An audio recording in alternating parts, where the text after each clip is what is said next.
Buenos días a todos. Mi nombre es Mario Lara, soy el director de SADE Madrid y director del Centro de Gobierno Corporativo de SADE. Les doy a todos la bienvenida a este segundo ciclo sobre geopolítica y consejos de administración que acogemos aquí en SADE Madrid.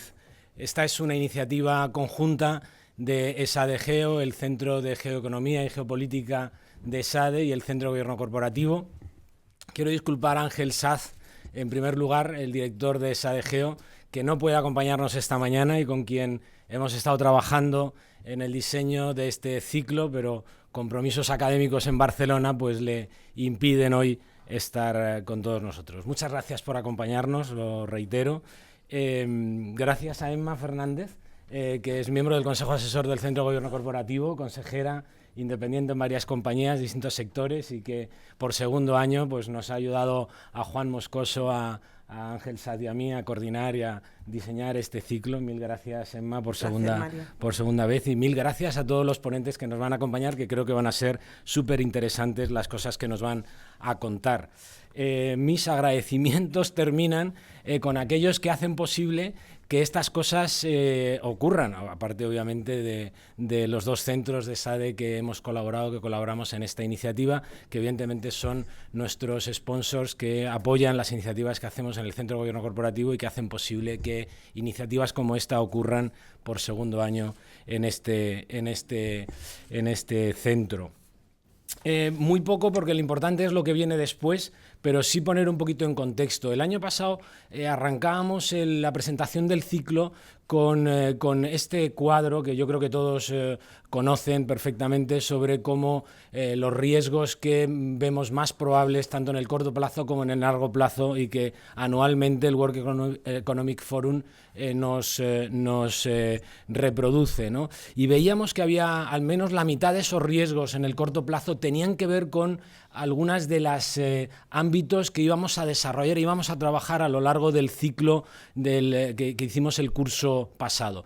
Si actualizamos ese cuadro con los datos de la misma fuente, el World Economic Forum, vemos que los riesgos asociados al mundo geoeconómico, geopolítico, social y tecnológico, que son ámbitos que vamos a desarrollar a lo largo de los tres encuentros que vamos a celebrar en SADE, pues han crecido y han cobrado todavía mayor relevancia. Y para mí ese es el punto de atención desde el punto de vista de los consejos de administración al que me gustaría llevarles a todos ustedes. Este estudio de PwC, que también reproducíamos el año pasado, sigue situando la gestión de crisis, la ciberseguridad y la gestión de riesgos en el top de la agenda de los consejos de administración.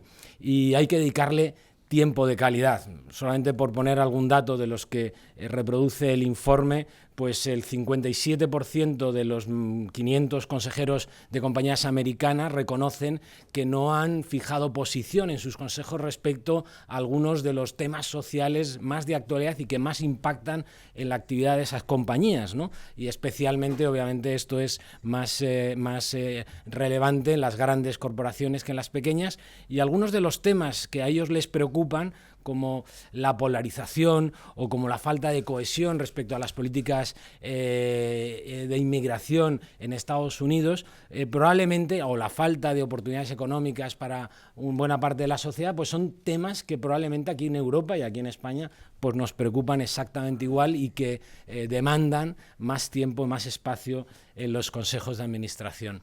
Esto es lo que nos llevó el año pasado en SADE a iniciar estos ciclos que lo que pretenden de alguna manera es reivindicar esa relevancia de los riesgos geopolíticos en la cadena de valor de muchísimos sectores y la importante que es la incorporación a la agenda de nuestras reuniones en los consejos, no solamente en los modelos de gestión de riesgos y de gestión de crisis, sino en el debate estratégico, que es el core en muchas ocasiones de las actividades y las decisiones que toman los consejos.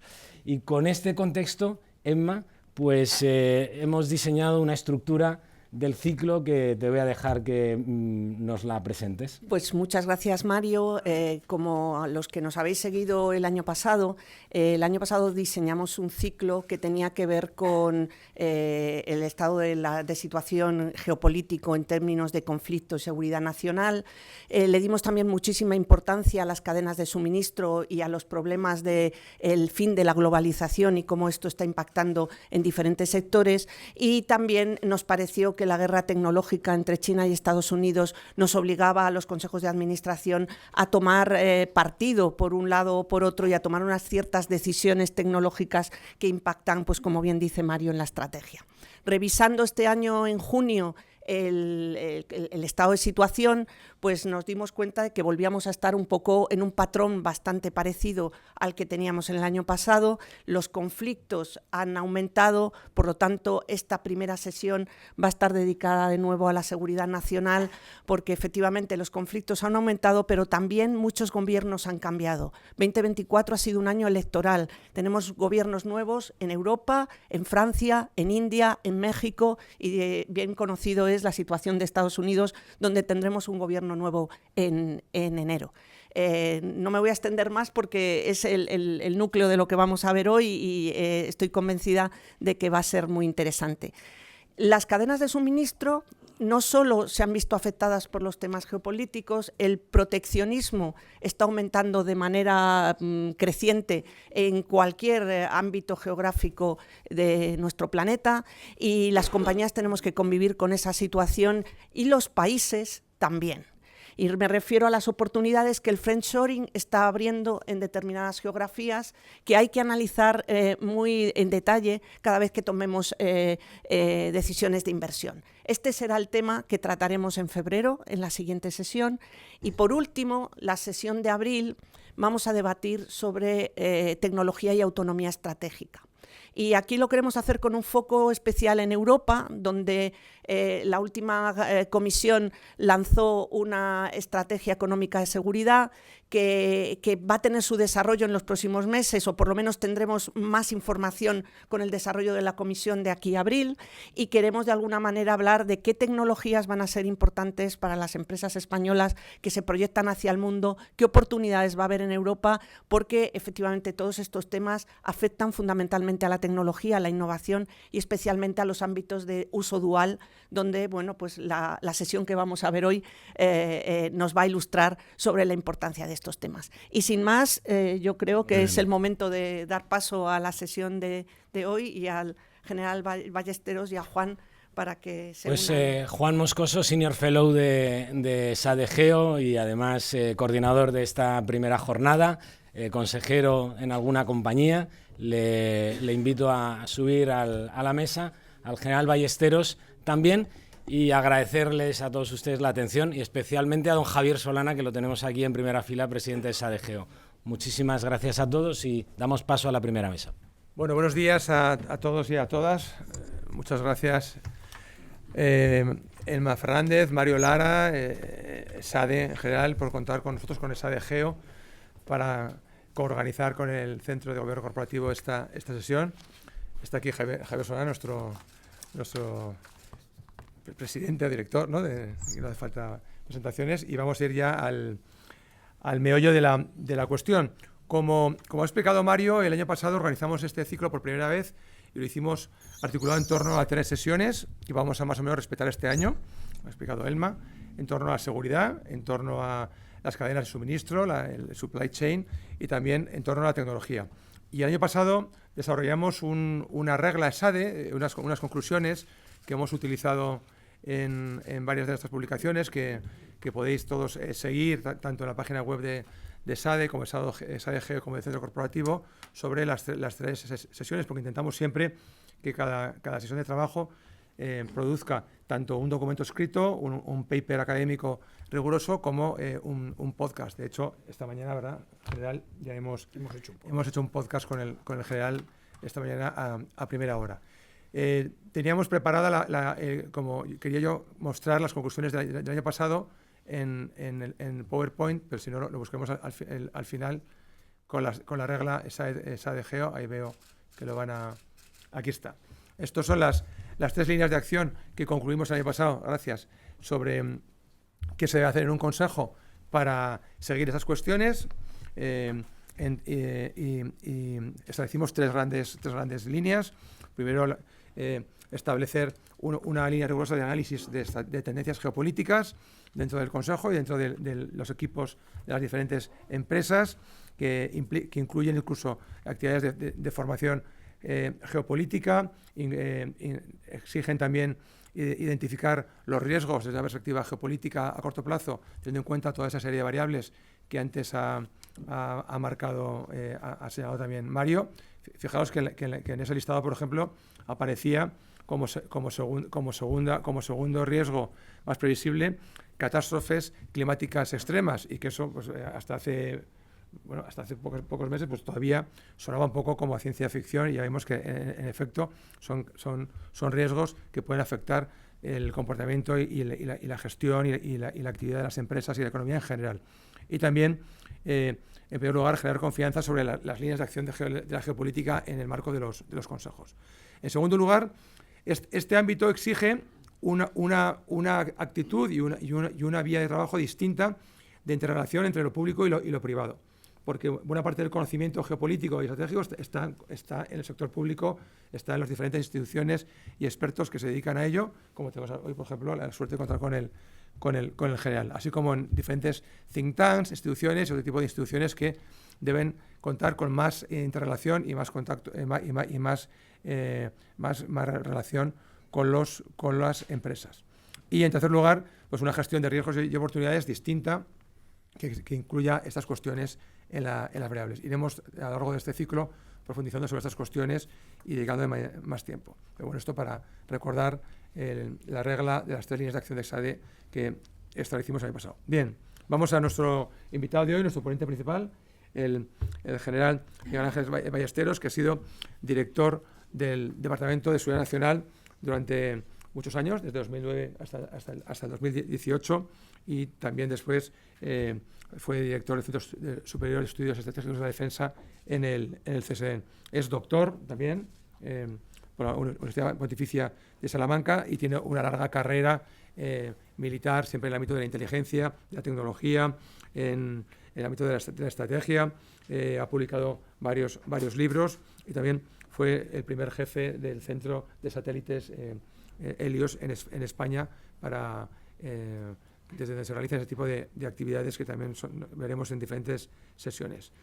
Como otras veces, contamos con su presencia para una intervención de unos 20 minutos, para encajarlo en este formato ejecutivo, y después tenemos la mesa redonda. Adelante, general, y muchas gracias por venir y por atender a nuestra llamada. Pues muchas gracias, buenos días a todos y a todas. Es un verdadero placer y agradezco el honor, porque me siento muy honrado para formular esta primera exposición, preocupado porque 20 minutos es muy poco tiempo para contar todo lo que me gustaría contar. Pero permítanme que exprese mi satisfacción, y tener delante de mí a Javier Solana en una exposición como la que yo voy a hacer ahora. Me siento un poco abrumado, porque mejor estaría yo sentado ahí y Javier Solana, que yo lo defino como un hombre ya para la historia, estar sentado aquí. Pero sin más preámbulos, permítanme que había mandado una presentación, si no la tengo aquí. Ahí está, muy bien, perfecto. Pues con este, perfecto, muchísimas gracias. Pues vamos a hacer una visión desde el punto de vista actual de 2024, 13 de noviembre de 2024, un análisis muy rápido de lo que se nos viene por delante aparentemente, porque la bola de cristal no la tiene nadie, menos que nadie yo. El mundo lo podríamos agrupar teóricamente, no soy yo el que lo ha hecho, han sido otros los que lo han hecho, en 3 grandes grupos. El grupo de los países que llamamos del status quo, aquellos países más desarrollados, Estados Unidos, Australia, Japón, por supuesto la Unión Europea, Reino Unido, que en todos ellos suman un 13% de la población mundial, una población con un problema de envejecimiento, pero que tienen, entre todos, tenemos el 48% del Producto Interior Bruto mundial. En el lado opuesto, si hiciéramos un eje de multilateralismo y multipolarismo, y en el otro eje, en el eje de abscisas, gobiernos liberales a gobiernos autocráticos o autoritarios, pues ahí tendríamos, en el extremo opuesto, tendríamos a los revisionistas, que son básicamente dos países, China y Rusia, de los que vamos a hablar hoy. Y en medio, los que quieren reformar, pero hacer reformas con cuidado, no darle la vuelta al calcetín, como es lo que quieren hacer los revisionistas. Rusia y China suman un 19% de la población mundial y tienen un 17% del PIB mundial.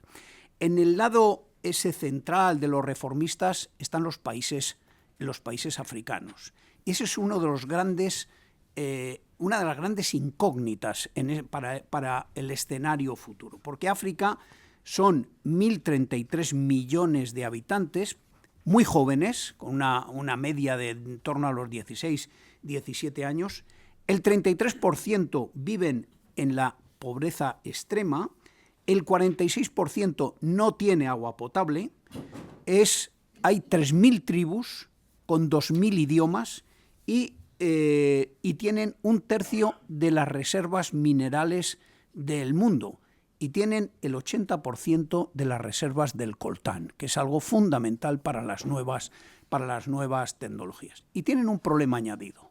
Son naciones en su mayoría muy jóvenes, a las que se les ha dado la independencia después del periodo colonial en los años 60, y con esta percepción de pertenencia a las tribus, no tienen una identificación con el Estado-nación. Así que son naciones proclives a las convulsiones, a la inestabilidad, a los golpes de Estado, y también fáciles para la injerencia extranjera. Y ahí vienen los que estamos en los extremos opuestos. Se está produciendo un fenómeno de desplazamiento de las antiguas potencias coloniales, Francia, Portugal, España, aunque no ha sido una potencia colonial como tal, Europa en general, un desplazamiento en beneficio de China y de Rusia. De esto vamos a hablar. Vamos a hablar de los países del status quo, básicamente de Estados Unidos y de la Unión Europea, que más nos interesan en este momento. Estados Unidos viene de una transformación de un país hegemónico al terminar la Guerra Fría. Se acaba de conmemorar los años de 1989, cuando cae el muro de Berlín, implosiona la Unión Soviética y queda un país hegemónico en el mundo, que es Estados Unidos, que hizo un esfuerzo enorme por pacificar todos los conflictos que había en el mundo, y que en unos sitios, y acompañado por sus aliados, entre los que nos encontramos nosotros, con un concepto de seguridad colectiva, es decir, voy y de alguna manera me implico, y militarmente eso implica, por ejemplo, eso supone combatir, y eso es lo que se hizo en muchos conflictos, más que acompañar a los de dentro, era ayudar, pero codo con codo, o hombro con hombro, dicen en inglés, en la traducción. Pero eso produjo un cansancio estratégico, porque ha habido mucho fracaso en esto. La intervención en Afganistán, provocada por el atentado del 11 de septiembre, la intervención en Irak, en mi opinión, un inmenso error estratégico del presidente Trump, del presidente George Bush hijo, no sé en qué estaría yo pensando. Trump no está por las guerras, y ahora hablaremos del presidente Trump. y produjo un enorme cansancio estratégico. Cansancio estratégico que se traduce en muchas vidas de soldados norteamericanos y occidentales perdidas. Estados Unidos ha perdido más de 2.200 hombres en Afganistán y más de 4.300 en Irak. Pero nosotros también hemos perdido nuestro. Y ha hecho un desgaste económico brutal, con unos efectos poco relevantes. Yo creo que es más que la historia nos juzgará más benévolamente que lo que se está haciendo ahora. Pero la realidad es que no se alcanzaron todos los objetivos. Los talibanes siguen en Afganistán, en Irak pues sigue estando todavía convulsa.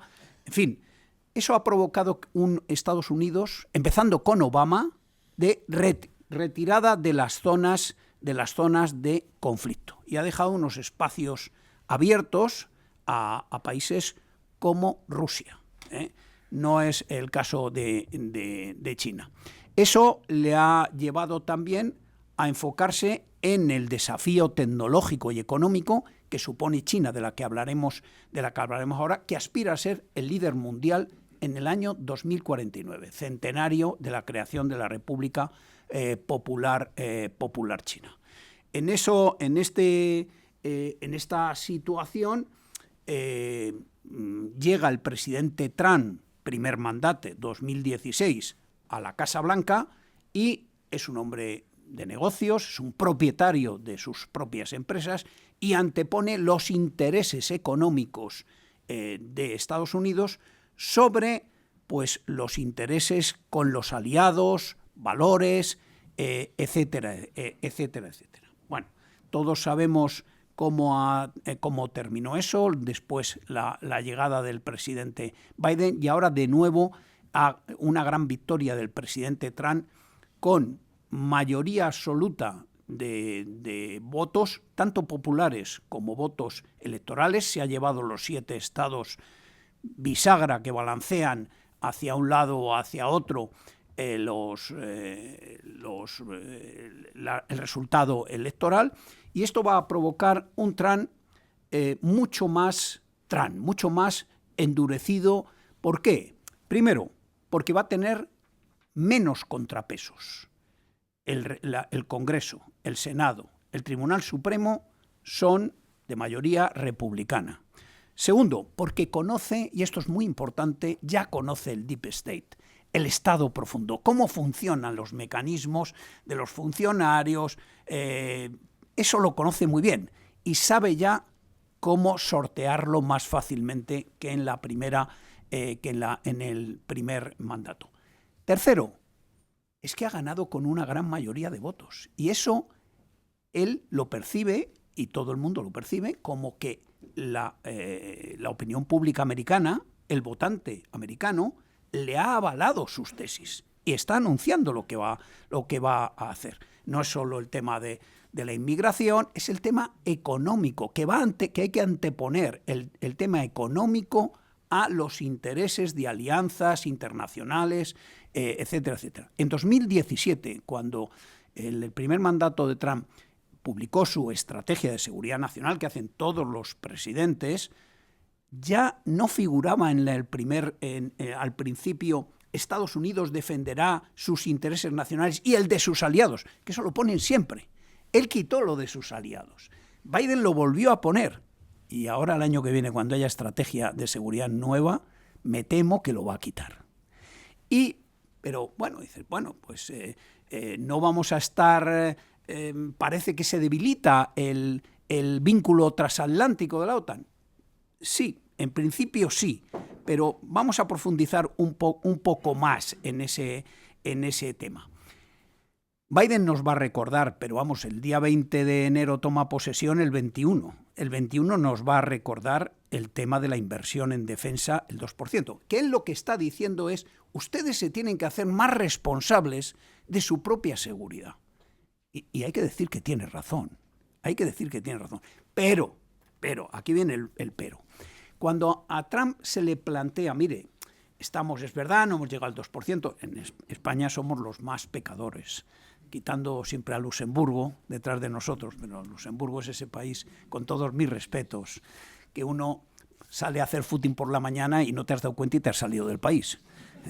Entonces, es otra cosa. Pero se están haciendo enormes esfuerzos. España ha hecho enormes esfuerzos en estos años en mejorar su aportación a la defensa y tomar más responsabilidad en la defensa. Pero cuando le dices esto al presidente Trump y le explicas, no, mire, estamos trabajando, estamos haciendo esfuerzo, y ustedes que han invertido en material americano con ese esfuerzo que están haciendo, no, estamos dotándonos con capacidades europeas. Eso no vale. La seguridad se basa en la tecnología.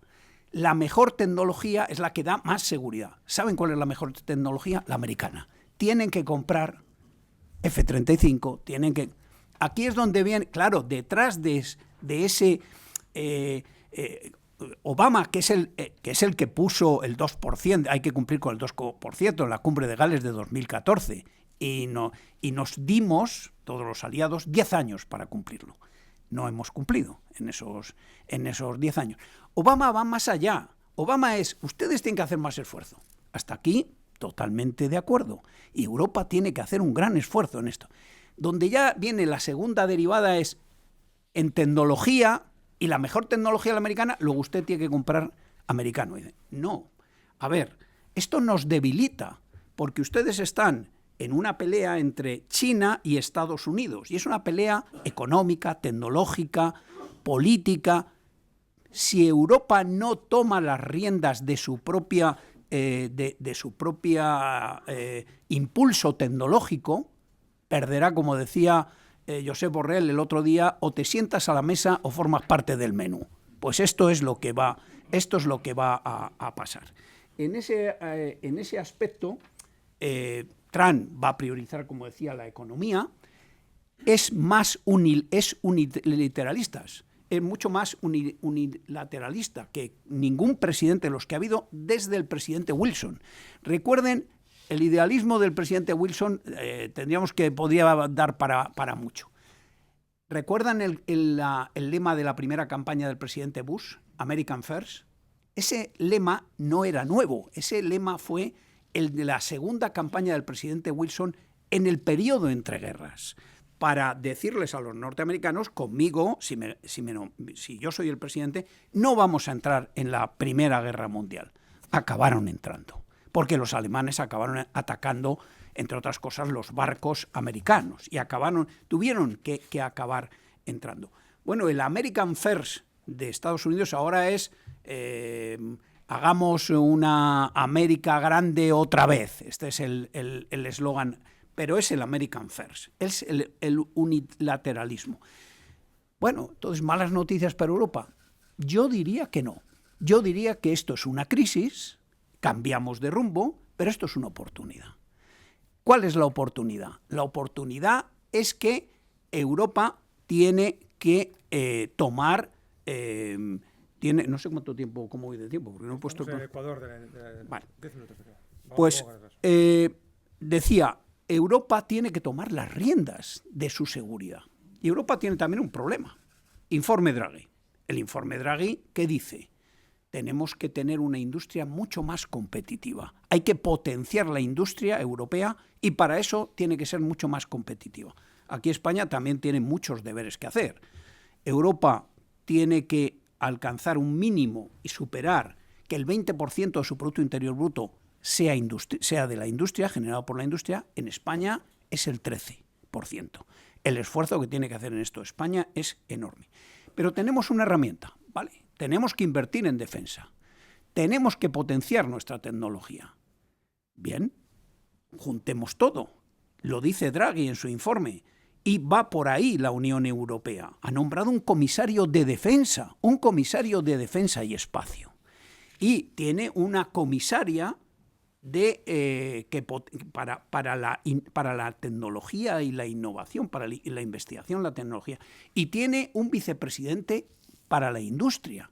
Y sigue teniendo, como no, una vicepresidenta representante de asuntos exteriores, de PESC, Política Exterior y de Seguridad Común, para que que todos ellos se tendrán que coordinar.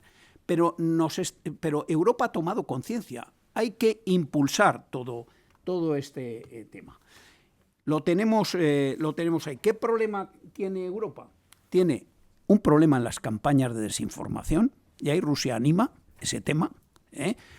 Se ha creado un sistema dentro de del Servicio de Acción Exterior, se ha creado toda una red de alerta temprana, se llama el RAS, el Sistema de Alerta Temprana, con 4 grandes grupos trabajando en luchar contra las campañas de desinformación procedentes del exterior. España tiene un problema de desinformación, de campañas de desinformación muy importante. Yo les diría, desde mi experiencia en el Departamento de Seguridad Nacional, que juntamente con la ciberseguridad es de los problemas más importantes que tiene España, porque eso polariza a la población y la polarización disminuye la importancia y el papel relevante que tienen que desarrollar las instituciones del Estado. Y si no hay Estado, o si el Estado se debilita, no digo que vayamos a llegar a un Estado fallido, líbreme Dios, pero si el Estado se debilita, nos debilitamos como sociedad. Y todo está en riesgo. Y el riesgo de polarización en España es una realidad. Es una realidad. Y esa polarización también afecta a las empresas. Y las campañas de desinformación, antes o después, llegarán como herramienta de ataque contra competidores. Ya está. Y eso va a hacer mucho daño y hay que trabajar. Las campañas de desinformación van mucho más allá del bulo, de las fake news. La fake news, cuando se desmonta, y ya está, se acabó. La ha comprado el que la ha comprado. Pero las campañas de desinformación no se basan en bulos burdos, se basan en medias verdades, en tapar los datos que no me convienen para crear un mundo paralelo de realidad, un mundo de posverdad, y ensalzar los datos que a mí me interesan para crear ese mundo de posverdad. Y llega un momento en que la realidad no se corresponde con la realidad objetiva científica. Es una realidad paralela, donde cada uno come y se nutre de información que le es proclive a su propio pensamiento. Esto es verdaderamente peligroso. El rey lo decía el otro día en esa visita que hizo a Paiporta, tan ilustrativa, ¿no?, de muchas cosas. De una persona que aguanta el chaparrón, nunca mejor dicho, pero también de la indignación, que llega un momento en que el sentimiento no le hace ver que ese señor que tienes delante no gestiona nada. Ese es el tema. Entonces, y él intentaba explicar esta manipulación de la realidad. Bueno, pero el tiempo se me va. Sí, se va, está bien. Y les decía, Europa, gran oportunidad para Europa. No lo veamos, nos van a poner tasas. Les puedo contar la anécdota de cuando en el anterior mandato del presidente Trump hubo un panel que nos sancionó de la Organización Mundial de Comercio porque se le habían dado, Francia, Alemania, España, había dado ayudas a Airbus para el 350 y nos sancionó. Y detrás venía un panel de Boeing donde Estados Unidos había hecho exactamente lo mismo. Entonces, la administración Trump decidió ponernos sanciones, no a la exportación de aviones, a la aceituna, al vino, al queso, tasas. Para el presidente Trump las tasas son una herramienta de gobierno de primera magnitud. Y cuando se le explicaba, hombre, pero si detrás viene el vuestro, vamos a esperar y lo arreglamos. Por supuesto hay que devolver los impuestos, los préstamos y demás. No, él plantó las tasas. Luego las ha quitado el presidente Biden. Esto es lo que se nos avecina. Pero nos vienen oportunidades. Europa tiene que saber aprovechar esas oportunidades. Les doy unos datos. Ese impulso a la tecnología y a la industria que tiene que venir de la mano de la política industrial europea de la defensa se marca en una serie de objetivos. que esto es para la industria, es para las empresas. Hay que lograr que antes de 2030 el 50% de las inversiones en defensa de los Estados miembros se realicen dentro de la Unión Europea. Miren, de todo el dinero que hemos dado en equipos militares a Zelensky, a Ucrania, el 75% ha sido material adquirido en Estados Unidos. Así que les adelanto otra cosa por si no me da tiempo a contarlo. ¿Qué va a pasar con las guerras cuando llegue Trump? Pues mi perspectiva, lo que yo veo es, Trump va a decir, a mí no me interesa esta guerra. Les va a decir a los europeos, yo estoy pagando ayuda humanitaria, por un lado, igual que los europeos, en torno a los 60.000 millones de euros llevan ya pagados, los europeos un poco más, y ayuda militar, un poco más que los europeos, incluido Reino Unido, Unión Europea más Reino Unido. Trump les va a decir a los europeos, ustedes quieren seguir ayudando, quieren ayudar al gobierno de Zelensky a Ucrania, tienen que pagar ustedes mayoritariamente la ayuda. Eso beneficiará a las empresas norteamericanas, que es donde se compra el material militar, y podemos seguir. Y si no, que es lo que me temo que va a pasar, hay que sentarse a negociar. Pero para que Putin se siente a negociar, establece una condición. El terreno que he conquistado, eso ya es de la Federación Rusa. Ahora sentémonos a negociar, a ver cómo va a quedar esto, cómo va a quedar, pues, todo esto. Esto es las inversiones que se van a hacer.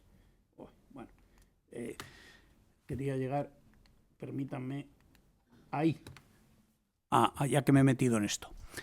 ¿Qué se va a negociar? Se va a negociar la situación de Odessa. El objetivo de Putin era que todo Novorossia, todo el sur de Ucrania, fuera ruso y dejar sin salida al mar a Ucrania, con lo cual le forzaría al gobierno de Kiev a entenderse y a depender de Moscú, del Kremlin. A negociar, te devuelvo la central de Zaporilla, porque él está permanentemente lastrando, atacando los centros eléctricos. El 80% de los centros de producción eléctrica de Ucrania están sistemáticamente siendo atacados por Putin. Así que una baza de negociación de Putin es: yo te devuelvo Zaporilla, 6 reactores nucleares, pero me tienes que garantizar el agua, el canal, que es eso, para la península de Crimea. Negociamos el estatus de Odessa. Yo creo que en esa negociación el Kremlin no puede ceder Odessa porque se queda sin salida al mar. Pero la negociación parte del hecho de que Putin, cuando ya hubo intento de una negociación en Suiza a principio de año, Putin dio la orden de que no se hablara en Rusia de la negociación. ¿Por qué? Porque querían hablar de la negociación a partir de me tienes que devolver todos los territorios. Vamos a negociar esto. Crimea nadie piensa que lo va a devolver jamás, pero bueno, esa es la situación. Bueno, la situación, Putin, con la llegada de Trump, yo creo que la negociación que pretende Putin es posible, salvo que Europa decida seguir ayudando. Entonces alguien podría decir, hemos perdido el tiempo. No, le hemos demostrado a Putin que cualquier otro intento de estrategia híbrida, él no quería una guerra, Putin no quería una guerra, esto era una continuación de lo que hizo en 2014 para conquistar la península de Crimea, donde no pegó ni un tiro. Pero esta vez los europeos se dieron cuenta de que detrás de esto, si no se oponían, iba Moldavia. Y detrás de Moldavia podía ir perfectamente Lituania, para que el corredor hasta Kaliningrado de Suavili no tuviera ningún tipo, estuviera en manos rusas o controlado por el gobierno ruso. Ponía en peligro toda Europa.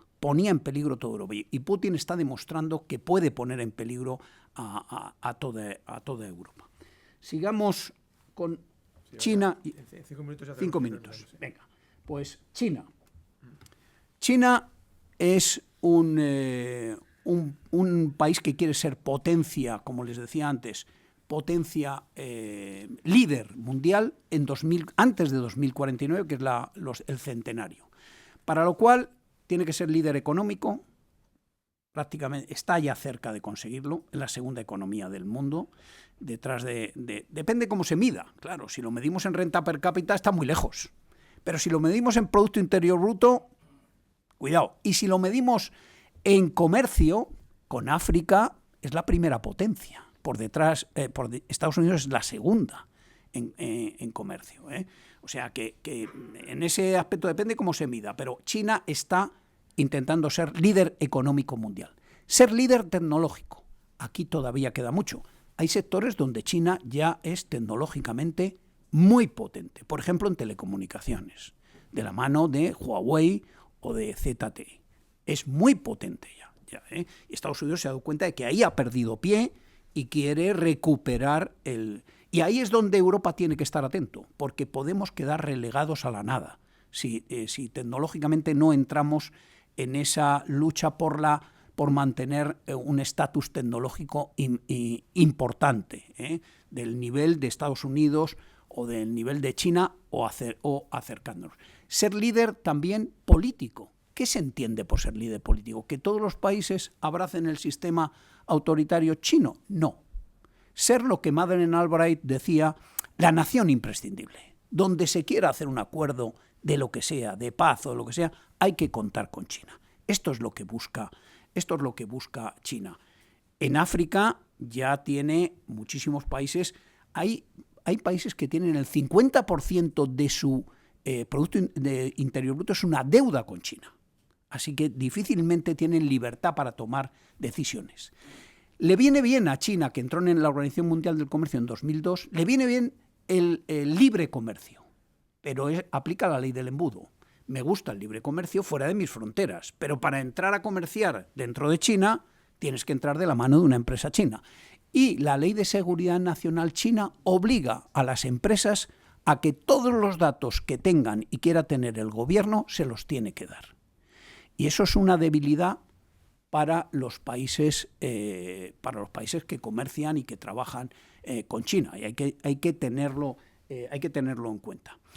Taiwán, punto muy importante. Taiwán, Xi Jinping ha dicho que en esta legislatura, que son 5 años, que empezó el año pasado, tiene que integrarse Taiwán pacíficamente. Solo quiero la bandera de la República Popular China ondeando en Taiwán y el ejército chino en Taiwán.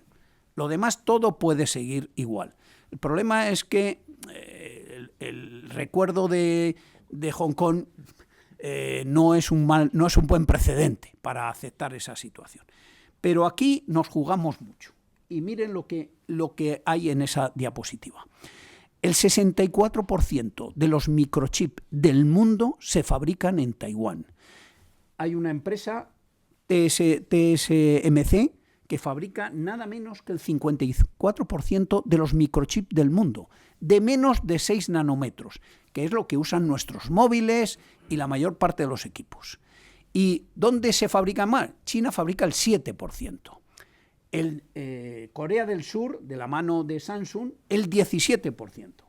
Y detrás, prácticamente en algo irrelevante, pues está el 7% de Estados Unidos y el 1% de Israel. Aquí, si China se hace con el monopolio de los microchips, la tecnología, todo lo demás lo sufrimos.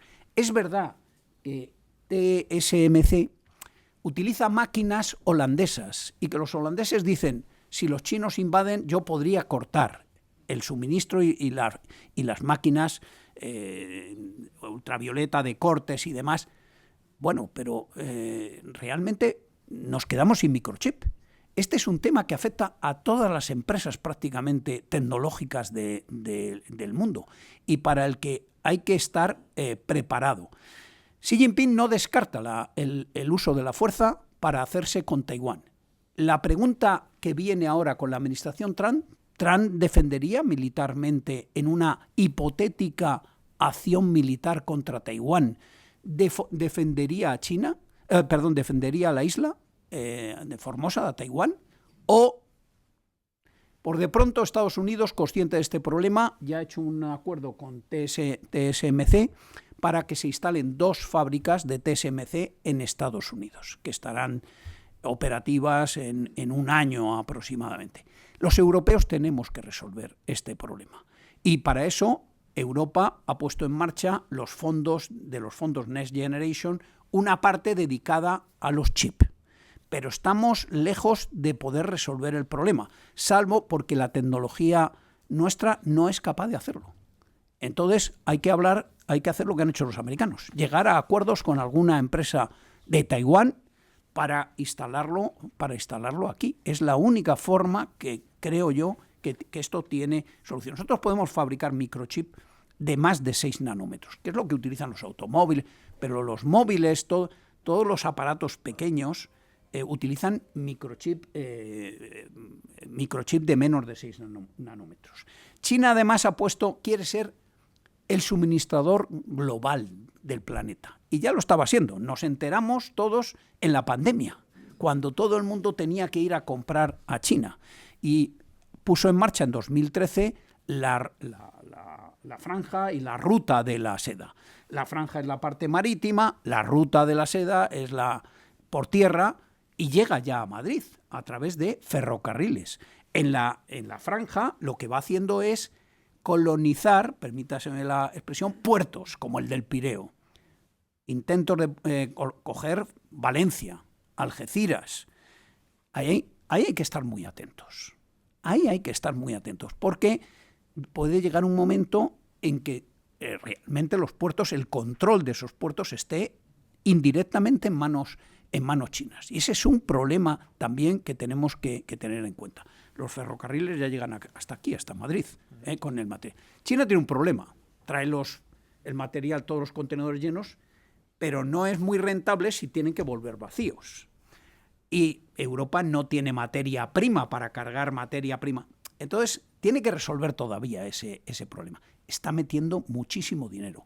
Ha tenido un foro hace unos días, el foro China África, y les ha prometido 60.000 millones de dólares de ayuda a esos países. Me voy a... Sí. Rusia quiere ser una potencia. No puede. Rusia tiene un Producto Interior Bruto ligeramente superior al de España. 1.600.000. Nosotros ahora con lo de la Dana perderemos Producto Interior Bruto, me temo, pero algo. Pero bueno, Rusia no puede ser una gran potencia porque no tiene esa capacidad económica. Tecnológicamente sí la tiene en campos militares y en tema espacial. En poco más, porque ha perdido también mucha tecnología. Y ahí China lo ha aprovechado. China se ha mantenido en la guerra como un neutral prorruso y le ha costado. Ahora mismo forma parte de... Pero Rusia es poder... China es poder blando, Rusia es poder duro. Y ha cogido su principal instrumento, el militar, y está actuando en el Sahel y en África. No sé si me dais 2 minutos para lo del Sahel. Un minuto. Un minuto. El Sahel es nuestra frontera de seguridad para Europa y especialmente para España. Y por eso teníamos ahí, cuidábamos a esos países. ¿Qué es lo que ha pasado?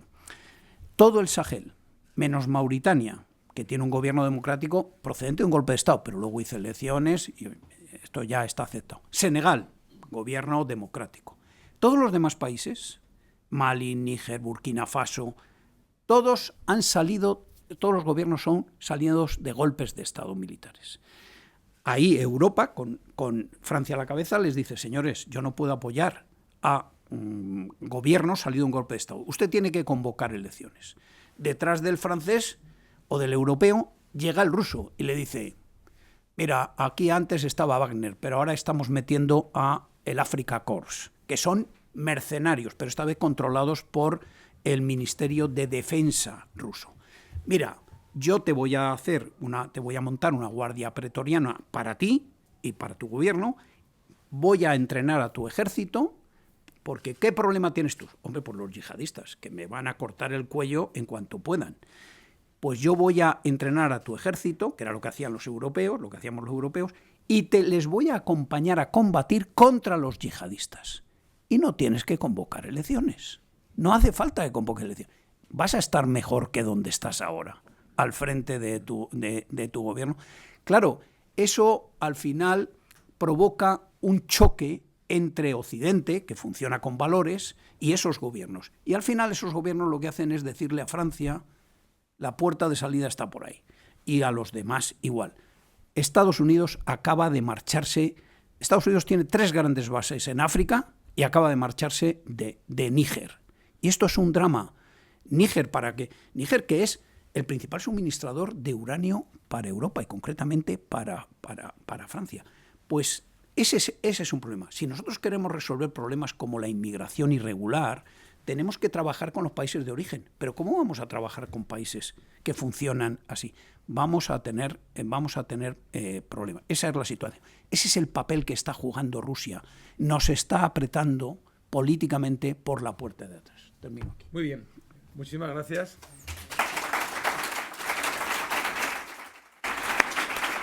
Y como vamos con un poco de retraso, ahora invito que se sumen a la mesa el resto de participantes en la mesa redonda. Javier Font, Pilar García Ceballos y Fiona. Os van a poner los nombres y os voy presentando brevemente. Fiona es partner en el grupo Brunswick, ha sido directora de comunicación de Telefónica y antes ha trabajado también en The Economist y en el grupo Reuters como periodista. Tengo a mi derecha a Pilar, que es consejera independiente de Amadeus, de Renta 4, también vieja conocida esta casa y presidenta de la Asociación Española de Fundaciones y de la Fundación Caja de Extremadura. Y Javier Font, también, que es habitual en estas sesiones, es el fundador y vicepresidente ejecutivo de Intelligence Public Affairs y es un experto en asuntos públicos, orientado sobre todo a la fabricación, a la tecnología, a la estrategia y también con una amplia y una larga trayectoria internacional. Lo que hemos previsto es que cada uno de ellos haga una brevísima intervención, porque ya son las 10, y luego, como tenemos aquí al general y al público, haremos un coloquio antes de cerrar la sesión. Lo que no tengo muy claro es quién puede empezar. ¿Alguien quiere? Bueno, Elena, empiezas tú. Venga, me animo. Gracias. Bueno, así nada. hacemos en este orden. Vale. Muchas gracias por la invitación a estar aquí, que es un tema que nos tiene muy ocupados, yo creo, a todos. Bueno, entonces yo me voy a centrar casi en qué impacto puede tener económico, ¿no?, esta nueva mandato de Trump. Y como dice el general Ballesteros, vamos a tener a mucho Trump, ¿no?, dado la contundencia de su victoria la semana pasada, ¿no? Bueno, entonces Trump, yo creo que el impacto más directo en Europa es verdad que va a tener en muchos sectores, pero sobre todo va a ser a través de los aranceles, de las tasas que hablábamos antes, ¿no? Y ahí Trump ha sido muy claro en qué es lo que piensa hacer, ¿no?, que es imponer de un 10 a un 20% de aranceles en las importaciones a Estados Unidos y hasta un 60% en China.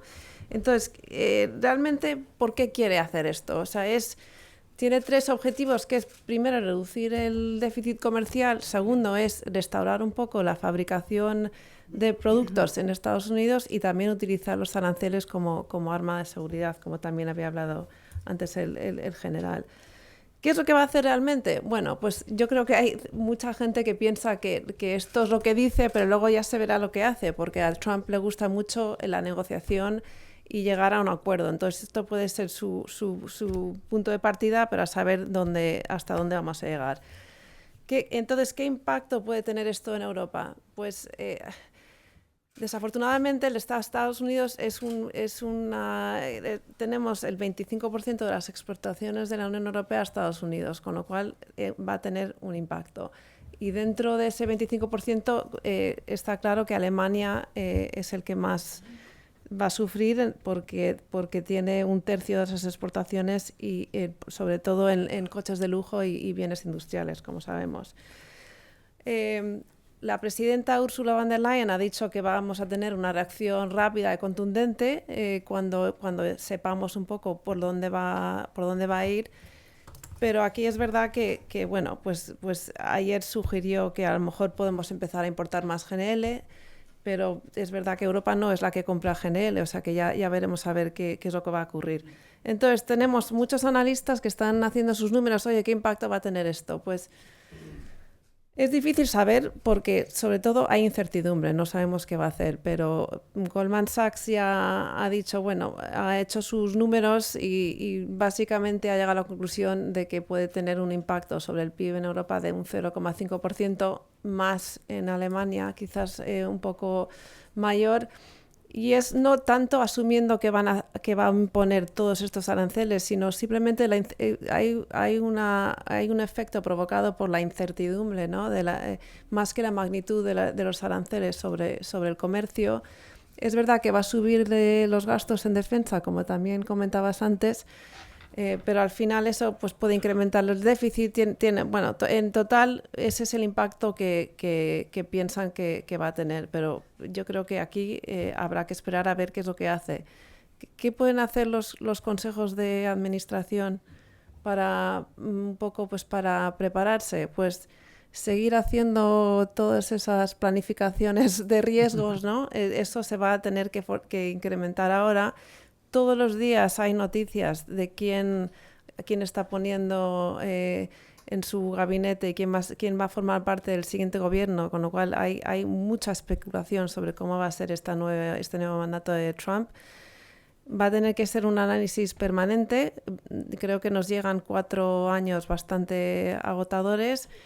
Y otra cosa que a lo mejor pueden hacer las compañías en Europa es un poco hacer piña, ¿no? Vamos a tener que apoyarnos más en organizaciones quizás paneuropeas, porque es la única manera, yo creo, que de afrontar estos riesgos que vienen, que ojalá también haya oportunidades, como ha dicho el general, pero bueno, yo me he enfocado en los riesgos. Ya dejo paso. Muy bien, Fiona, muchas gracias. Pues ahora Pilar. Sí, Pilar, sí. Bueno, buenos días a todos y muchas gracias por la ponencia general, porque ha sido de lo más interesante, ¿no? Podríamos estar horas escuchando. Me temo que me he extendido demasiado y no que va, y nos quedamos cortos, o sea que bueno. Yo desde el punto de vista, lo que quería comentar un poco ya es ir yendo a los consejos de administración, ¿no? Y cómo todos estos temas pueden o no impactar a los consejos de administración, que yo creo que en los últimos tiempos todos los temas geopolíticos han pasado de ser en la lista de las discusiones que tenemos en los consejos prácticamente no aparecía, a que en los últimos 4 o 5 años pues es el tema candente que tenemos diariamente en cualquier discusión. Cuando hablamos, yo estoy en el sector financiero y estoy en el sector de viajes, como sabéis, en los consejos, aparte de mi actividad en las fundaciones, que también afecta a todo esto muchísimo, porque las fundaciones estamos totalmente involucrados 100% en cada uno de estos temas que se han tratado aquí, de seguridad y y del impacto que tiene. Pero desde el punto de vista de consejos y en los sectores en los que yo estoy, tanto en el financiero como en el viajes que decía, todos los temas de inestabilidad política o social que estamos viviendo impactan directamente. Como podéis imaginar, si hay una inestabilidad política, el turismo decrece de forma radical, ¿no? Terrorismo, seguridad, que hemos hablado aquí, son zonas en las que realmente no podemos actuar, con lo cual pues desaparecemos directamente, ¿no?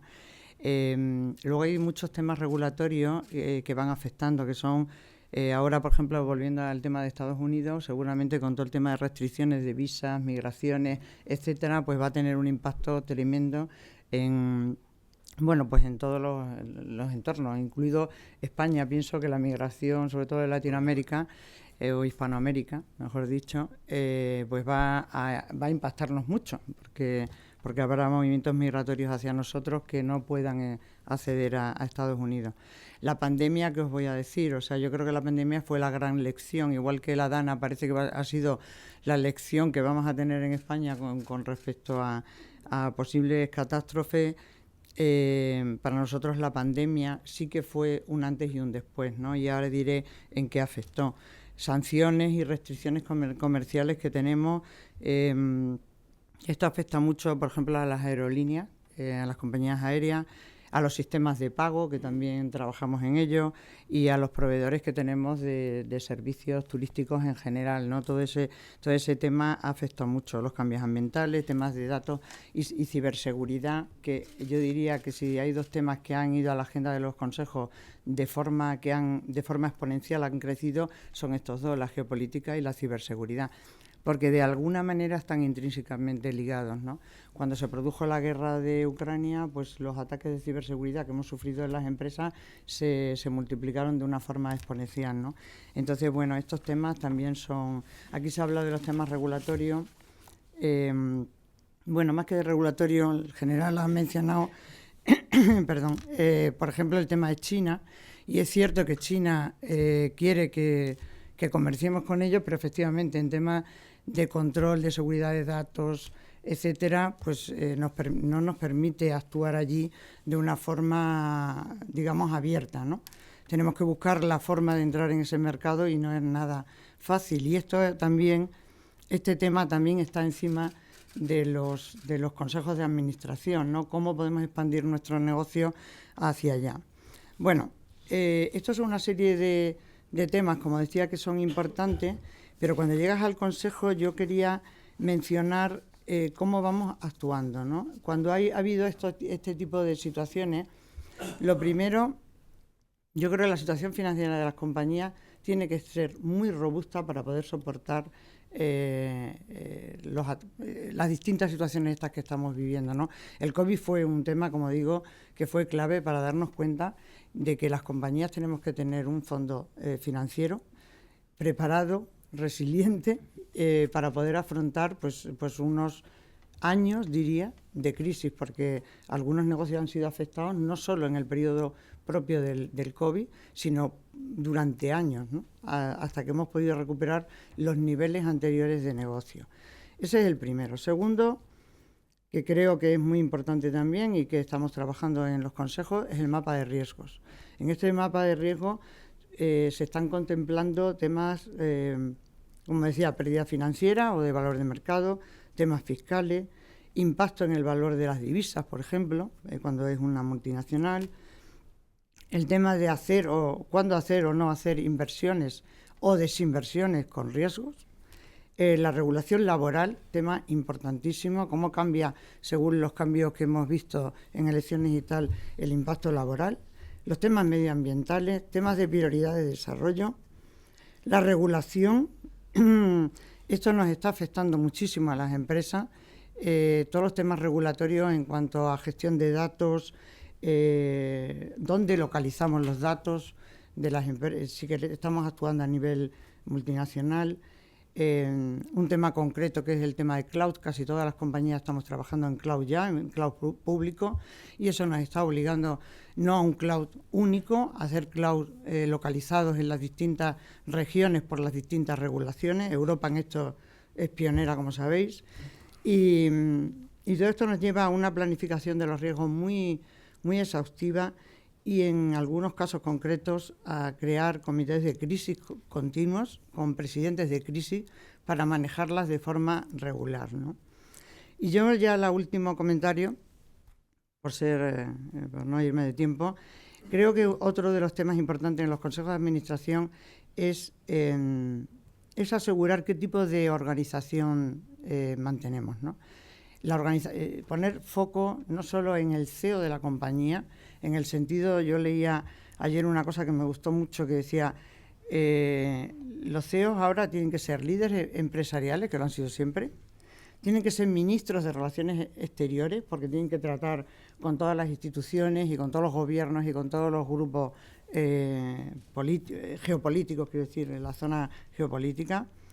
Tienen que ser ministros de Finanzas, por lo que he comentado antes, porque tenemos que estar preparados, y tienen que dar respuesta a los distintos intereses domésticos que hay en las diversas geografías donde actuamos, ¿no?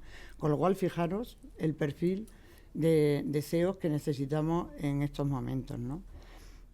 y luego tienen que ser líderes capaces de navegar en entornos que son muy cambiantes y además adaptar la organización a que también sea cambiante y que sea resiliente y que tenga esa agilidad para adaptarse a todos estos riesgos y a todas estas situaciones que estamos viviendo. Con lo cual, pues una gran tarea desde los consejos de administración para ver si las organizaciones que tenemos somos capaces de adaptarlas a estas situaciones que estamos viviendo, ¿no? Y si no, tomar las medidas con los aprendizajes que hemos tenido, sobre todo en los últimos 4 años, desde el COVID, guerra de Ucrania, etcétera, ahora Israel-Hamás, etcétera. Pues yo creo que esa es la principal misión que tenemos ahora en los consejos de administración, que no es un tema de verdad irrelevante. Lo dejo aquí si queréis. Sí, muchísimas gracias, Pilar.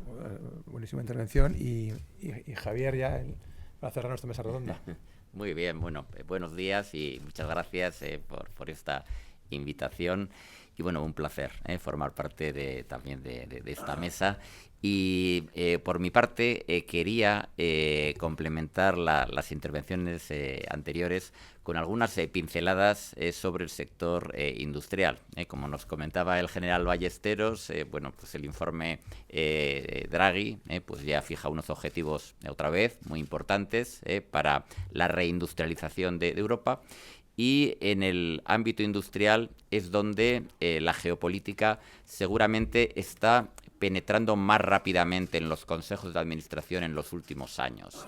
Tradicionalmente, como todos conocemos, la geopolítica ya estaba muy presente en sectores regulados, lógicamente, en energía, en telecomunicaciones, en finanzas, pero lo que hemos visto, y fundamentalmente desde la primera administración Trump, es un fortalecimiento de la conversación geopolítica en los consejos de empresas industriales. ¿Y a qué se debe fundamentalmente? Pues lógicamente a la estrategia de decoupling respecto a China, de desacople de la economía norteamericana, que lógicamente está generando una transformación global en las decisiones de localización industrial. Vimos que en la primera administración Trump bueno, pues se avanzó mucho, gracias también al liderazgo de Pete Navarro como asesor económico del presidente Trump en este desacoplamiento respecto a China. Y en menor medida se consiguió avanzar en convencer a los aliados, y especialmente a los aliados europeos, de que también establecieran estrategias nacionales y estrategias europeas de desacoplamiento. ¿Qué esperamos en esta segunda administración Trump? Esperamos, en primer lugar, una aceleración del decoupling de Estados Unidos respecto a China, y especialmente en el ámbito industrial y tecnológico, y eso va a ser muy claro porque a diferencia de lo que ocurría en 2016-2017, ahora ya hay un consenso prácticamente unánime en Washington, incluso en una Cámara pues tan plural y diversa como la Cámara de Representantes.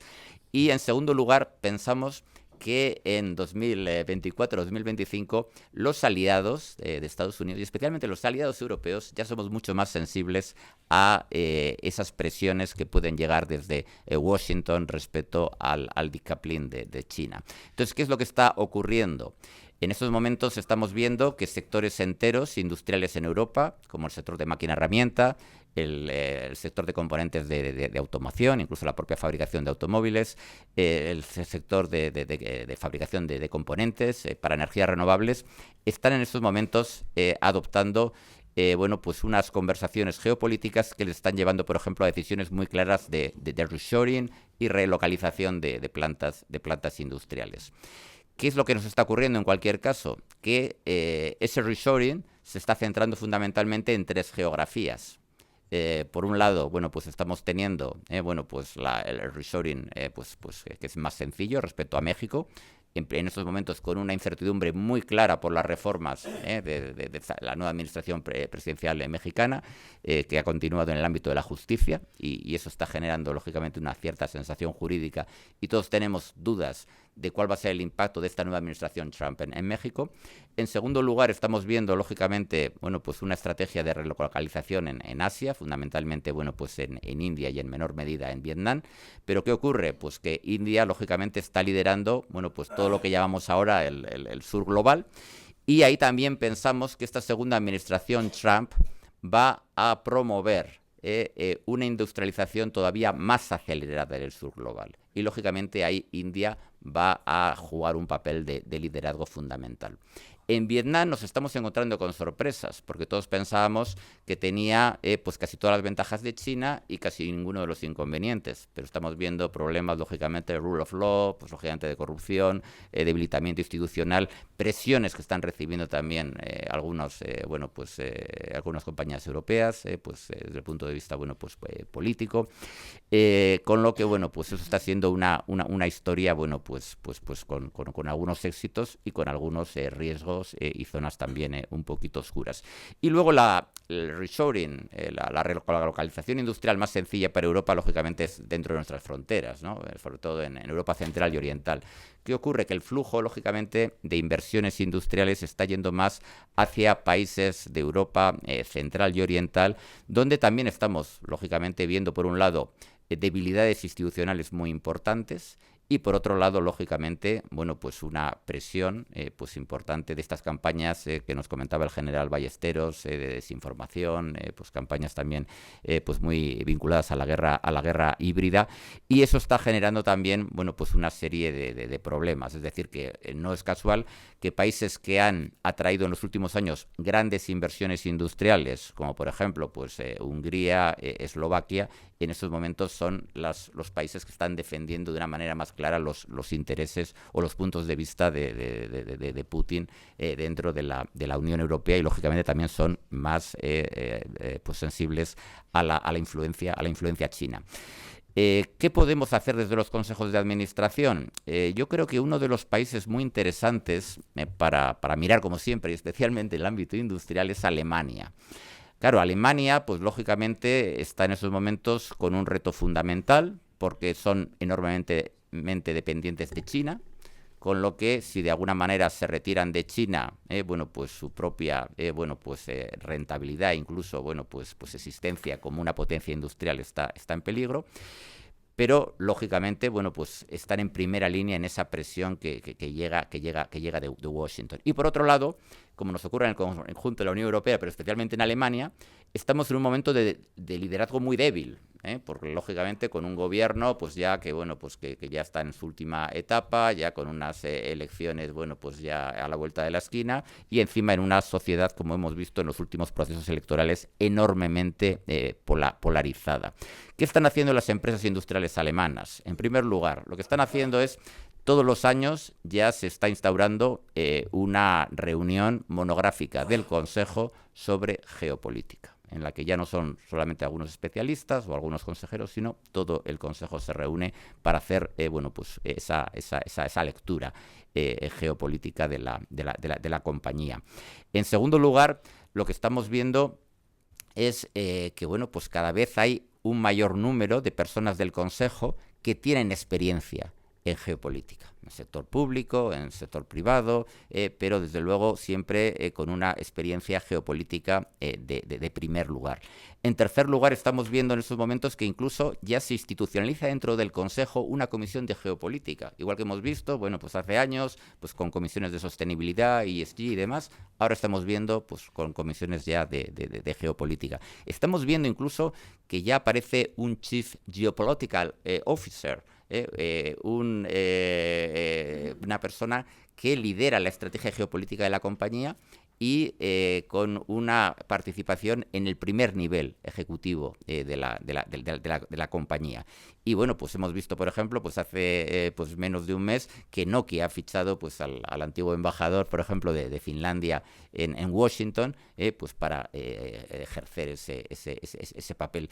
Y luego, todos los años, lo que estamos viendo es que se va diseñando y se va actualizando una estrategia geopolítica de la compañía. Y en todas las decisiones, que estamos hablando de, por ejemplo, de localización industrial, la geopolítica es un tema de primer nivel y que además afecta clarísimamente a la selección y a la gestión de las alianzas, tanto con socios financieros y con socios industriales. No estamos hablando ya solamente de todo el tema de cadenas de producción, sino, lógicamente, esa selección de los socios estratégicos de la compañía. ¿Y qué estamos viendo ya en nuestro entorno más cercano? Lógicamente, que esa deriva que estamos viendo en Alemania está llegando, está aterrizando a nuestros consejos de administración y desde luego pues lo que anticipamos es que esto va a ser un proceso que en los próximos 4 años pues no va a hacer más que acelerarse. Javier, muchísimas gracias también. Son y 25. Miro aquí a mi director. Tenemos 10 minutos. Entonces, tenemos 4 preguntas por escrito. No sé si Javier o Mario quieren decir algo, no quieren decir nada. Las 4 preguntas por escrito también se pueden hacer oralmente. Lo digo porque tenemos micrófono también, aunque a veces es más preguntas e intervenciones, ¿no? Entonces, bien, tenemos... Claro, son preguntas muy oportunas, pero muy generales que se las hago al panel. Una es sobre Trump y el cambio climático, ¿no? La hace Marta Margarit. ¿Cómo va a afectar a Europa la más que posible salida de Estados Unidos de nuevo del Acuerdo de París? Una segunda pregunta que tenemos es respecto que hace Albert Concepción, si no lo leo bien, me disculpo, es ¿qué capacidad tiene España y Europa para reasignarse geopolíticamente, en el sentido de que tenemos que ser observadores pasivos de esta cuestión o tenemos más capacidad de influencia de la que puede que seamos conscientes de ello? Tenemos también una pregunta sobre la dependencia tecnológica, que un poco en línea de lo que ha contado Javier, que la hace Maite Arcos. ¿Hasta qué punto la estrategia de la Unión Europea está bien trazada para no aumentar la dependencia, si es coherente? Y bueno, ella pide un poco profundizar en la estrategia de los chips, en las ayudas públicas y la cuestión sobre todo de Huawei. Y tenemos también una pregunta sobre el nearshoring en la industria,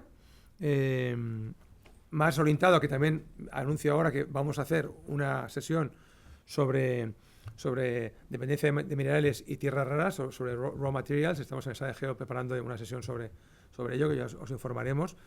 Hay una pregunta sobre ello, que esta no está firmada, y una pregunta también más general sobre si no es una oportunidad para la educación. De modo que tenemos estas 5 preguntas para que cada uno responda a su manera. Quizá empezamos con el general. Bueno, pues sobre Trump y el cambio climático. Estados Unidos es el segundo país más contaminante del mundo, detrás de China.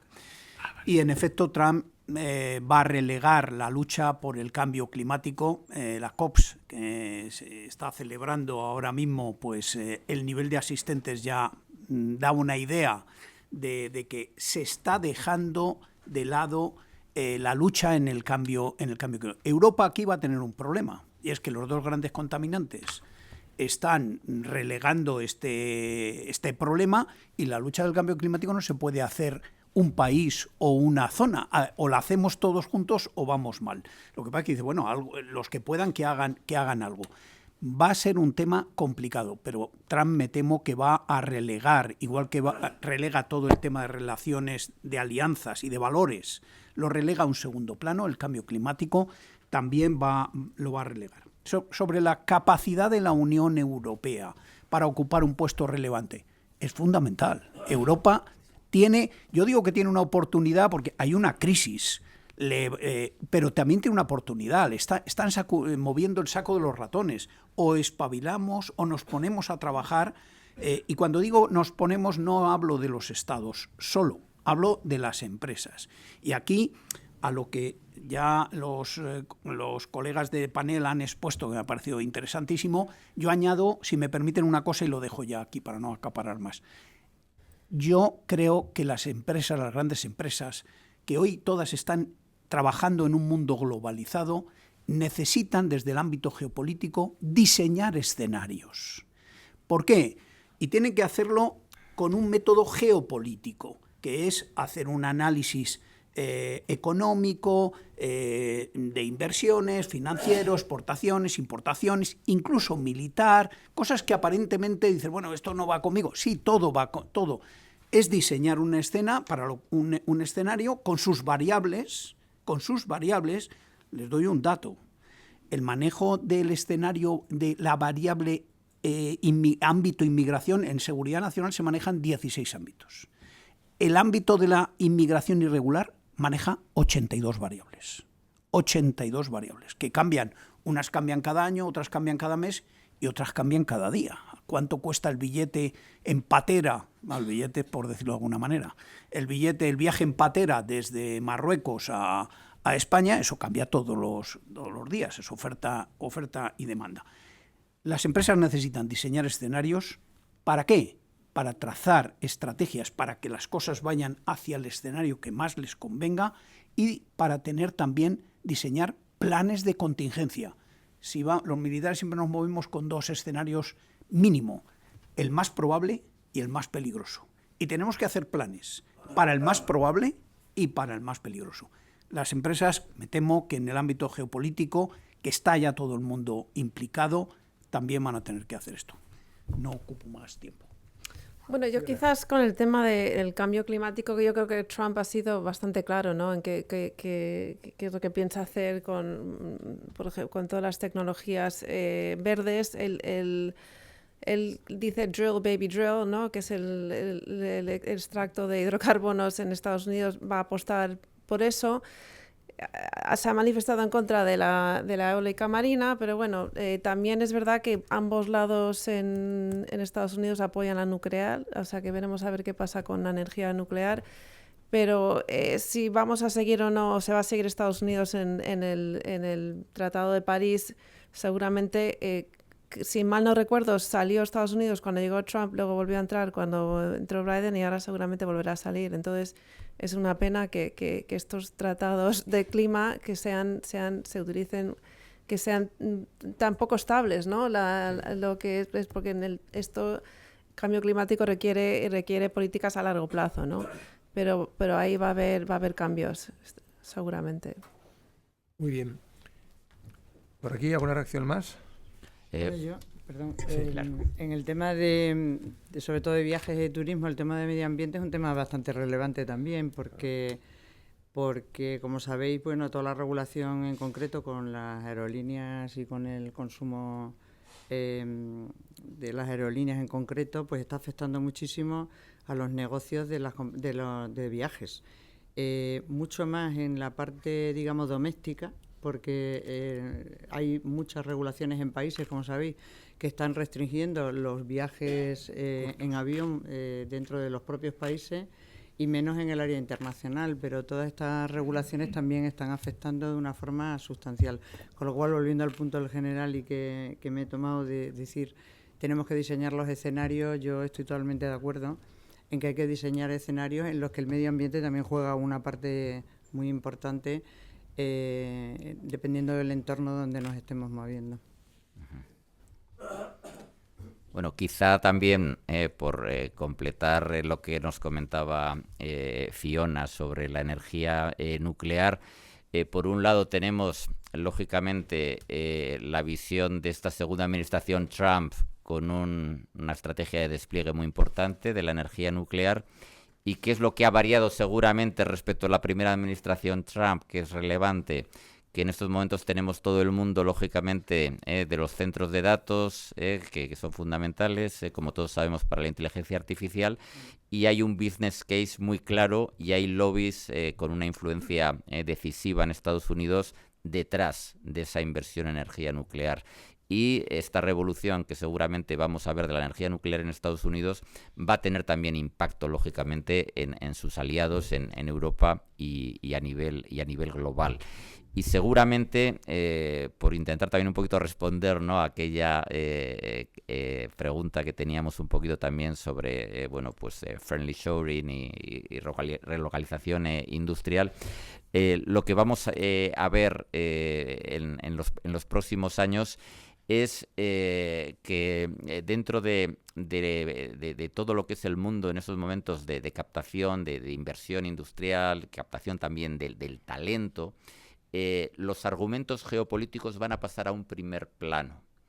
Y eso seguramente no solamente va a afectar, lógicamente, pues plenamente a los actores privados, a las compañías, sino que también los propios gobiernos y todas las agencias de desarrollo económico van a tener en esos momentos también que realizar ahí, bueno, pues una reinvención importante. Muy bien, son las 10:34, nos gusta acabar a la hora para que estas sesiones mantengan su carácter ejecutivo. Hay un café abajo para seguir charlando. Ha quedado alguna pregunta en el tintero, sobre una que había sobre inmigración irregular, otra sobre el uso alternativo al dólar, la promoción del euro y alguna cosa más. Tenemos en pantalla el código QR para que se pueda hacer la inscripción para la siguiente sesión, que será en febrero. Y nada más, muchísimas gracias en nombre de SADE por venir a todos y a todas.